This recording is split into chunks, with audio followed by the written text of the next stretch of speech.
One of the things I do after a couple hundred hours on the boat is just go and check all the fixings that go into the alley, that all the nylon washers are still good. All these ones were gone brittle, so the black ones seem to hold up a bit better. So I go and change those out and then apply new Tef-Gel, because in some places it all washes out. And just make sure the isolation between all the different bits are all good. That bit there I took off and put a bit of Sikaflex. It had a air pocket where salt was sitting, so and a little bit of a leak, so the things you get on boats as they age, but that's all good. Just thought share that one with you.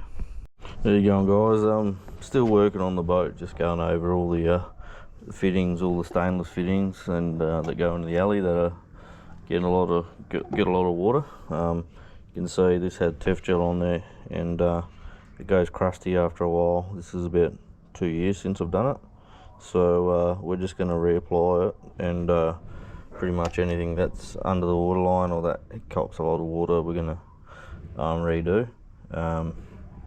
Yeah, so that's a bit of fun, and that should last another 2 years, I'd say. It's just something I do, keep the corrosion out of the boat. Alright.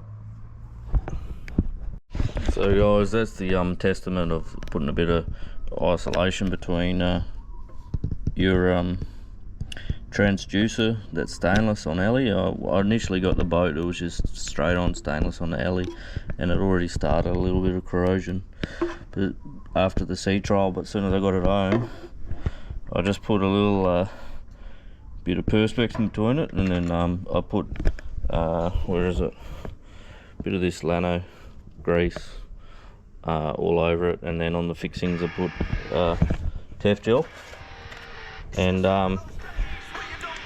oops, and yeah, that's a testament. That's 200 hours of salt use on the engine, was probably more, but that's, yeah, roughly 2 years worth of salt oxidation on the boat there.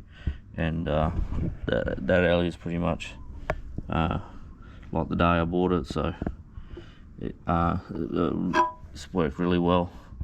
So it's just a testament to the process. Oh.